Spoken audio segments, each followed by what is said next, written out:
네 번째로 선호하는 행동 증진시키는 양육 형태로 아이들이 긍정적인 행동을 취하면 이를 칭찬하고 보상하는 것이 중요합니다. 이러한 접근 방식은 아이들이 성취한 행동을 재미있게 찾게 되어 습관으로 만들 수 있도록 합니다.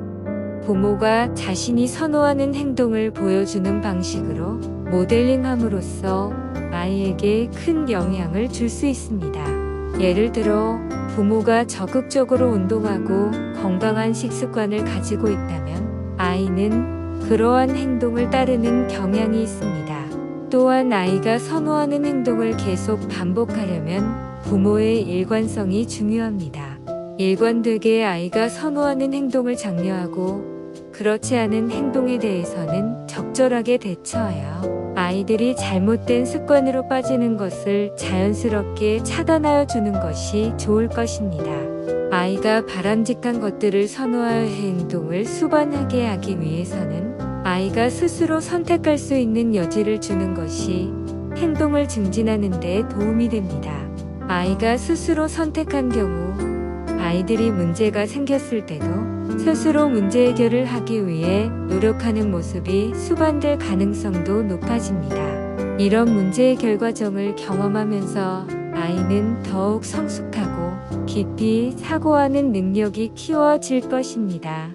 다섯 번째로 무관심 양육의 형태가 있습니다. 무관심한 양육은 부모나 보호자가 아이들의 감정, 필요, 관심사 등을 무시하거나 무관심하게 대하는 것을 말합니다. 부모는 아이에게 충분한 관심을 주지 않고 신경 쓰지 않는 경우라고 할 수 있습니다. 사회가 복잡해지고 어른들도 바삐 살아가야 하는 시대에 놓여 있다 보니 아이가 필요로 하는 도움이나 관심사를 무시하고 자신의 일에만 전념하는 경우가 발생할 수 있습니다. 충분한 대화의 시간이 없다 보니 부모와 아이의 관계가 단단히 결속되지 못하고 서로에게 무관심을 가져오게 됩니다. 결국 무관심한 양육 형태는 아이의 자존감 저하, 사회성 발달의 어려움, 정서적 불안, 대인관계 문제 등을 유발할 수 있습니다. 따라서 부모나 보호자는 아이들의 감정과 필요를 적극적으로 인식하고 이에 대해 적절한 대응을 해주는 것이 중요합니다. 한편으로는 부모가 처한 상황을 설명하고 조그만 시간이라도 소통을 하려고 노력한다면 좋을 것 같습니다. 여섯 번째로 학대적 양육 형태가 있습니다. 부모가 아이에게 무리한 기대와 강제를 가하거나 신체적 또는 정신적 학대를 가하는 경우입니다. 일반적으로 학대는 아동에게 물리적, 정서적, 인지적 피해를 입히거나 불합리한 행위를 강요받는 것을 의미합니다. 이러한 행위는 학대자인 부모가 일방적으로 행동하며 아동에게 해를 입히기 때문에 아동의 성장과 발달을 방해합니다.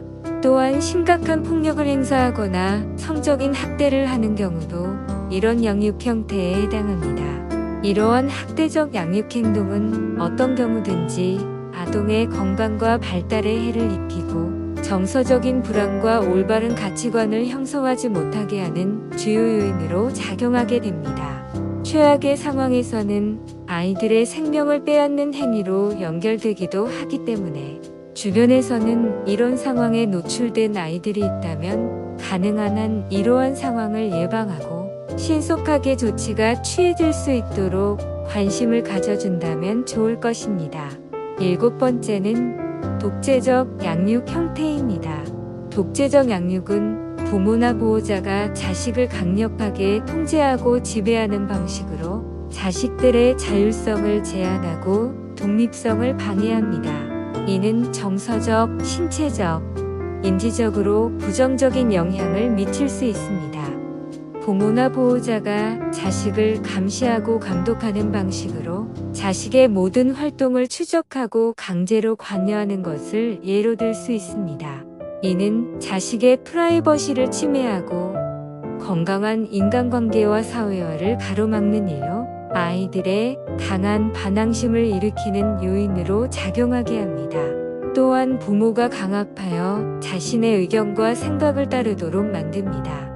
아이들의 감정을 무시하고 부모 자신의 결정에 무조건적으로 따르게 하는 것으로 이는 자식의 자율성을 침해하고 긍정적인 성장과 발전을 방해할 수 있습니다. 이렇게 부모나 보호자들이 자녀들을 양육시키는 방식은 여러 가지 형태로 나누어서 살펴보았는데 일반적으로 어느 한 가지 형태로만 존재하지 않으며 몇 가지의 형태를 복합적으로 병행해서 아이들을 양육하게 될 것으로 보입니다.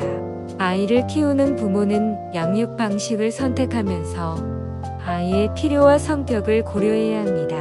적절한 양육 방식으로 아이를 돕고 사랑하며 지지함으로써 건강하게 성장할 수 있도록 도와주면 좋을 것이라 생각됩니다.